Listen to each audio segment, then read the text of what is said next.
Қайырлы күн, Маңғыстау жастары. Бүгін біз облыстық ауруханадамыз. Мұнда 28 жастағы ең жас кардиолог Абай Қазиевтің жұмыс барысымен танысатын боламыз.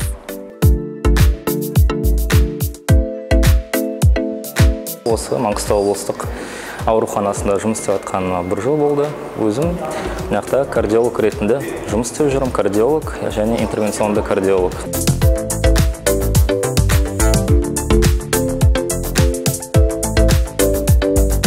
Ақтөбе медицина институтынан бітірдім. Оқу 10 жыл оқып, ең соңғы 3 жылын осы толықтай кардиологияға мән бердім. Осы кардиология саласы өзі не затымен қызық. Кардиология ол тек қана жүрек емес. Жалпы біздің зерттейтін объектіміз ол жүрек. Бірақ жүрек ауруы ешқашанда изолирована өзіме-өзі болмайды. Жүрек аурулары ол қан айналым аурулары толық ағзаны қамтиды. Және именно осы жүректе қиылысады. Толық анатомия, физиология, хирургия, терапия. Жүрек ауруын тек қана хирургия жолымен емдей алмаймыз. Дәл солай тек қана терапия жолымен емдей алмаймыз. Осы жақта бізде пациентке берілетін комплекс лечения деп айтылады. Бізде операциялар жүрек тамырларына ашық түрде жасалынады, жабық түрде жасалынады. Және олардан ешқандай пайда жоқ, егер біз толық терапиясымен оны емдемесек. Кейбір пациенттер өте қиын болғандықтан жүрекке оталарды біз жабық түрден бастаймыз. Кейін олар ашық түрлі оталарға көшеді.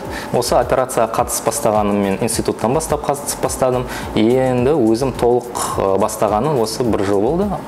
Осы ауруханаға жұмыс тұрғаннан бері 1 жылдың ішінде мыңнан аса диагностика және операция жасалды. Ол бәрі жабық түрлі операция, бәрі қол я аяқ катетер арқылы қол я аяқтан катетер өткізіп, жүректің ішіне кіріп, жүректің тамырларының ішіне кіріп, сол тамырлардың ішін тазалап, оны біз стент деп айтамыз, стентирование. Сондай операциялар жүргіземіз.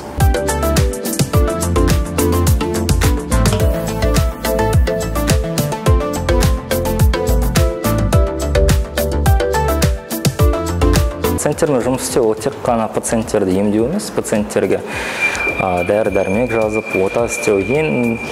Ең бастысы жалпы незаттан басталады. Ол бәрі сөйлесуден басталады. Ең басында мен келгенде 1 жыл бұрын пациенттермен сөйлесу дейтін ол мен үшін бір қиын жұмыс болды. Пациентке ең бірінші қасына барып, пациенттен сұрап, ол пациент саған айтқысы келе ма? Және ол пациент палатада жатады. Ол палатада ол пациенттен басқа тағы 4-5 адам жатады. Олардың бәрі саған қарайды. Ең басында әрине ол өзінің қиындықтары болды. Бірақ бара-бара жұмыс істегелі, ол да жалап, оны да үйреніп келе жатырмыз. Сөйлесіп тұрамыз. Арасында тіпті пациенттерді кішкене күлдіртеміз, ештеңе қорықпаңыз деп. Оның бәрі опытпен келеді. Одан бөлек қандай қасиеттер? Дәрігерде болу керек қандай қасиеттер? Ол шыдамдылық, адамдармен тез араласа білу керек. Сөйлесе, олар саған өз қиялдарын, өз шағымдарын айтатындай. Соның бәрін жайлап үйрену қажет. Осы жастарға айтатыным, ол ең алдымен өз-өзіңізді сақтауны. О не кіреді? Ең бастысы ол темекі шегу және басқа энергетикалық сусындарды шектеу.